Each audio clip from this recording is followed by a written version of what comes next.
Well, next tonight to the Cambridgeshire couple who were turned away from a B&B because they're gay. Yes, John Morgan and Michael Black from Brampton had booked a stay at a guest house at Cookham in Berkshire. But when they turned up there, the owner turned them away because she didn't want them sharing a bed. Well, now it's being investigated by the police. Rhiannon Mills has more on that story. It's a guest house that promises a warm welcome for all, except if you're John Morgan and Michael Black from Brampton. There was no room for them because they're gay. She said, "It's a large bed." He said, "Yes." She said, "Did you book a double room?" And we said, "Yes." And then she said it goes against her convictions to let us stay there. We couldn't believe that it had just happened. I think that was the big thing. It's almost as if I must have misheard that. This is where they should have been spending the night, the Swiss B&B in Cookham. Instead, they had to head home. Today, the owners told us that they couldn't let two men share a bed because it's against their religious beliefs.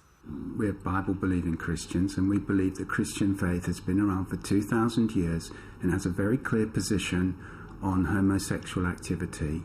And we just can't accept that kind of activity under our roof. Groups like Stonewall have been campaigning for decades for gay rights. In 2006, the Equality Act came in, which means that it's illegal for hotels to turn away couples like Michael and John. But what some people don't realise is it also applies to B&Bs and guest houses.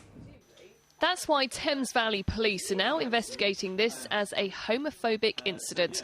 So has it gone too far? John and Michael don't think so. If I book a double room, I wouldn't say, "Oh, by the way, my wife is black, I hope that's okay," or "I'm left-handed, do you have any objections?" We set out just to say, you can't do this. You know, this is not an option, it's illegal. Now it's out in the open, they're already planning another getaway, determined that next time they won't get turned away. Rhiannon Mills, Anglia News at Brampton, near Huntingdon. Right, then it's just gone 12 minutes past 6, as ever. Campaigners fighting a waterside fence that they say has spoiled their view of the river for more than a year believe they could be close to a breakthrough at last. Locals claim the fence at Mistley Quay in Essex is an eyesore. Now the local council's invoked an obscure law to try to force the landowners to remove it. Tom Barton explains. The view of the Store estuary from the window of Nancy Bell's house in Mistley near Manningtree has been obscured by this fence for 18 months. It was put up amid vocal local opposition in September 2008. The landowners say it's a health and safety requirement, but campaigners say it's ugly. Now the local council has stepped in with a little-used law, which could mean the fence's days are numbered. The Article 4 directive removes permitted development rights. So for Mistley Quay, it means they can't erect any more fencing, they can't maintain the fencing that doesn't have planning permission, and they can't build any other structure that would come within those permitted development rights. And so if they want to change it in any way, they will have to obtain planning permission, and it will have to have the controls of the planning authority. There isn't a requirement to remove the fence, but maintenance work like we filmed today would require planning permission once the directive is fully in force. The company which owns this land weren't keen on us reporting this story today, so much so that they've banned us from their land. That means my camera and I aren't allowed anywhere that side of this railway line. In a statement, TW Logistics said they've not been approached by Tendring District Council about this matter. Local campaigners say they hope this is the beginning of the end of this controversial fence.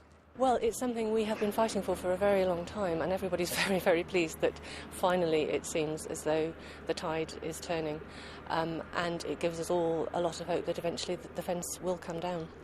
There are a number of legal obstacles to be crossed before this new directive takes full force. If it does, then the landowners could find themselves stuck with a fence that they're not allowed to fix. Tom Barton, Anglia News at Mistley in Essex. The House of Lords will vote tonight on whether to rubber stamp the decision to grant unitary status to Norwich. The government wants to give City Hall extra powers to run all local services in Norwich instead of sharing them with the County Council. Tonight, peers will have the chance to throw out those plans. The government says unitary status would boost economic growth in the city. Opponents at Norfolk County Council have launched a legal challenge, arguing the changes would disrupt services. A retired policeman from Norfolk who expressed his concerns over the possible invasion of privacy posed by Google Street View has finally had his house taken off the site. Barry Woods from Harleston got in touch after our recent report. He believes the company doesn't go far enough in blurring people's faces and has demanded several times that a picture of his house is removed. Google said it's happy to do so, and the image has now been taken down. Workers at Felixstowe Port have voted in favour of industrial action over pay. Members of the Unite union voted for action after rejecting an offer from port owners Hutchinson of a 1.5% pay rise plus a lump sum of £500. But bosses at the Suffolk port say they're hopeful further talks with the union will avert the threat of action. It comes after workers received a pay cut last year.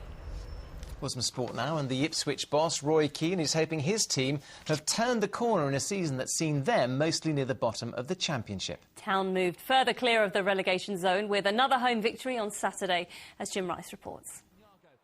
It's the kind of moment that makes you feel your luck might be changing. Barnsley's Luke Steele provided the comedy keeping at Portman Road on Saturday, providing Daryl Murphy with the easiest of finishes and a third consecutive home win for Ipswich. So, have Ipswich turned the corner? That's the question Donovan Blake put to Roy Keane. Listen, we've had too many of these conversations about where we could finish. Last Saturday after Scunthorpe, people were talking about the playoffs. 3 days later, we're talking about a relegation battle. You know, let's just win the next game of football. The table will take care of itself. Don't worry about the table. No, you shouldn't. No, that's a bit of advice for you. Yeah. Don't worry about the table. Peterborough have been through 3 managers this season. Now they've got a problem with the first-team coach. With their bus stuck in traffic, the posh players got in their cars and drove to Nottingham, arrived late, lost and drove home again. Norwich fans are hoping to see their team in a bus of the open-top variety by the end of the season. Grant Holt's goal was cancelled out late on at Swindon, but the Canaries maintained their lead at the top of League One. The wheels are in danger of coming off Colchester's promotion campaign after a second successive defeat to a team who played half the game with 10 men. This week it was Walsall who won it in injury time.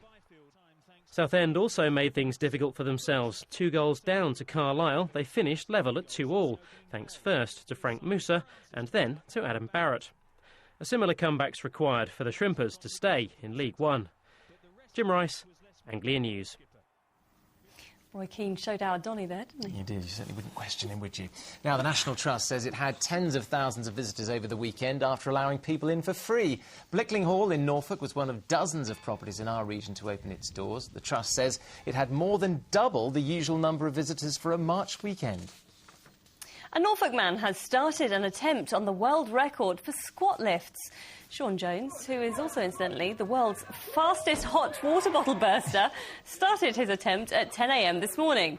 Over the 24 hours, he aims to lift well over 55,500 kilograms. That's the weight of an army tank. He's using the attempt at a fitness centre in Norwich to raise awareness of Macmillan Cancer Care. This has never been done before. Most of the Olympic weightlifters who do this roughly do it within an hour, a couple of hours, 3 hours, then call it a day, because that's never been tested before. But we'll see how we go. I'm pretty confident, but you never know, and hopefully this will be done on my 50th birthday. Whether he's got the energy to blow out the candles after that is remains to be seen. Now, you might think a trip to Antigua would be a nice summer break, but it's not quite so relaxing if you have to get there in a rowing boat. Leah Ditton from Playford near Ipswich and Mick Birchall from Oundle in Northamptonshire have just completed more than 2,000 miles as part of the Atlantic rowing race. Well, they did a gruelling 2,548 nautical miles from the Canary Islands, but the race took them 20 days longer than expected.